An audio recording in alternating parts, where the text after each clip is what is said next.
이천월은 1998년 강소성 양주시의 평범한 집안에서 태어났습니다. 아버지는 회사원이었고 어머니는 유치원 선생님이었죠. 집안은 잘 사는 편은 아니었지만 하나밖에 없는 딸은 부모님께 많은 사랑을 받으며 컸습니다. 2017년 이천월은 난징에 있는 직업학교를 진학하면서 승무원이 되기 위해 부모님과 떨어져 지내게 됩니다. 오랜 시간 떨어져 지내지만 하루도 빠짐없이 연락을 주고받고 명절에 집으로 돌아갈 때면 부모님과 친척의 선물까지 모두 챙기는 것을 잊지 않을 정도로 세심한 성격의 착한 딸이었습니다. 한 번은 아버지가 허리가 좋지 않은 것을 알게 되고 직접 일하여 번 돈으로 아버지께 비싼 허리보호대를 사주기도 하였고, 할아버지가 입원을 할 때면 망설이지 않고 나서서 병 간호를 하는 아이였습니다. 착한 딸의 표본인 그녀가 만나서는 안 되는 사람을 만난 것은 2019년 11월이었습니다. 이천월은 지하철에서 자신의 전화번호를 묻는 남성을 만납니다.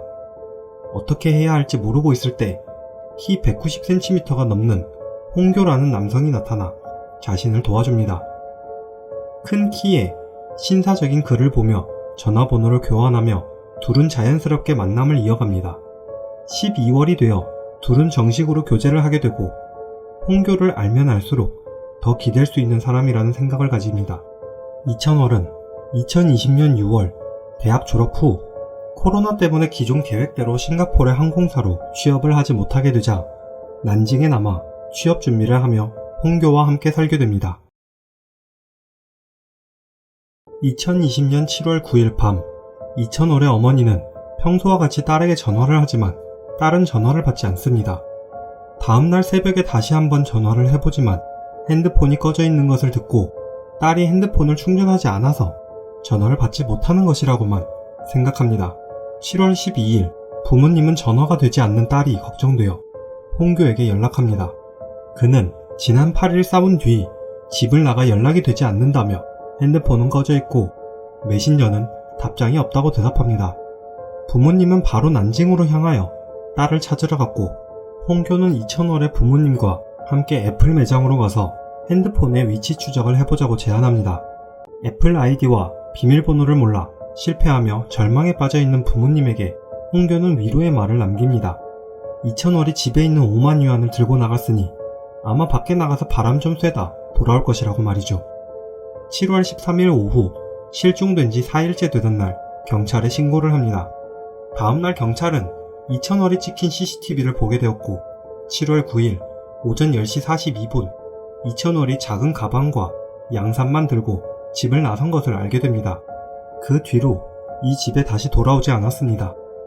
7월 17일 실종 8일째 되던 날 경찰은 이천월이 비행기를 타고 난징에서 운남 쿤밍으로 향한 것을 알게 됩니다.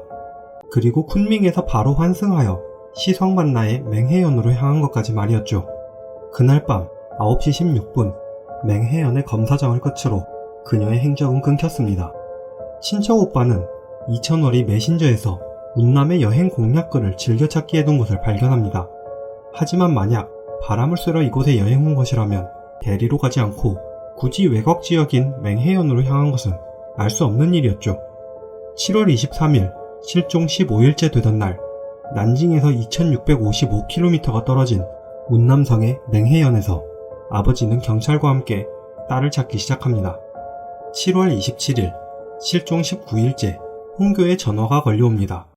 那也就是他落地肯定没有坐飞机去其他地方，也没有坐火车或者是高铁，他肯定是坐的是朋友的车或者黑车，这两种可能性比较大。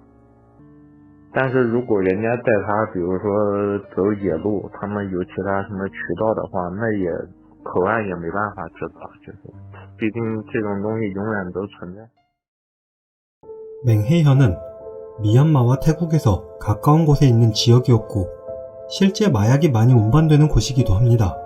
홍교는 이천월이 아마도 마약 운반 도중 납치를 당해 연락이 되지 않고 있는 것일지도 모른다고 추측합니다. 자기 딸이 그럴 리 없다는 생각을 하며 이 지역을 잘 알고 있는 홍교에게 운남을 와본 적이 있냐는 질문을 합니다. 냉정을 유지하던 홍교는 눈에 띄게 흥분하며 한 번도 와본 적 없다며 손살에 칩니다. 이천월의 아버지는 난징으로 돌아와 마약 운반일지 모른다는 추측에 대한 이야기를 합니다. 비록 공부를 잘하는 딸아이는 아니었지만 성실하게 한 번도 나쁜 짓은 하지 않고 살아온 딸이 마약 운반을 했다니 말이 되지 않았습니다. 코로나 기간 일본어 공부로 자격증까지 취득하며 성실하게 사는 딸아이가 마약 운반을 했을 리 없다는 것이었죠. 오히려 딸을 마약범으로 몰아가려는 홍교에게서 수상함을 감지합니다. 경찰을 통해 홍교가 사건 발생 2달 전 5월 28일 운남 쿤밍에 방문했던 적이 있는 것을 알아내면서 굳이 와본 적 없다고 속이려는 그의 모습에서 기이함을 느낍니다. 그는 강소회사 직업기술학원의 학생이었습니다. 밀리터리 애호가이며 중국의 서바이벌 총을 굉장히 좋아하는 사람이었습니다. 한 번은 학교의 5층에서 줄을 타고 내려오기도 했었죠. 대학 시절 당연히 밀리터리 동호회 회원이었습니다. 격투기와 운동을 좋아하고 서바이벌 게임은 말할 필요도 없었습니다. 대학 시절 격투기 연습을 하다가 학교의 문을 부숴 학교에 경고를 받기도 합니다. 그리고 헬스장에서는 장신광을, 군사용품점에서는 조택청을 알게 되는데 이 둘도 홍교 못지않는 밀리터리 애호가였습니다. 그리고 이 둘에게서 홍교는 자신이 국가비밀정보국의 대원이라고 속입니다. 그들의 눈에는 190cm의 운동도 잘하고 총도 잘 알고 있는 홍교가 의심스럽지 않았습니다. 조택광은 난징 구로우구의 보조경찰이었음에도 말이죠.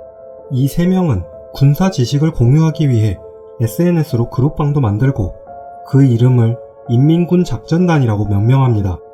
특수작전의 경험담을 포장하여 각종 전쟁 지역에서의 비밀작전을 무용담으로 만들어 말하는 홍교를 통해 국가의 고급 정보를 엿듣는 것에 대해 고마워합니다.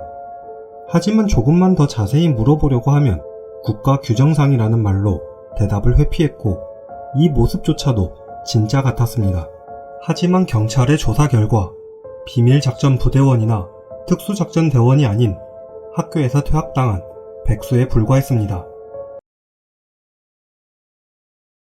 2020년 2월에서 3월간 홍교는 이천월을 살해해야겠다는 말을 여러 차례 꺼냈습니다.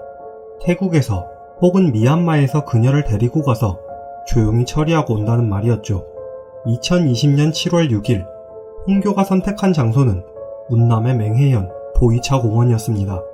그리고 이들의 계획에는 장신광과 조택청 또한 비밀작전이라는 명목 아래 함께하고 있었습니다. 7월 8일 이천월이 이곳으로 유인됩니다.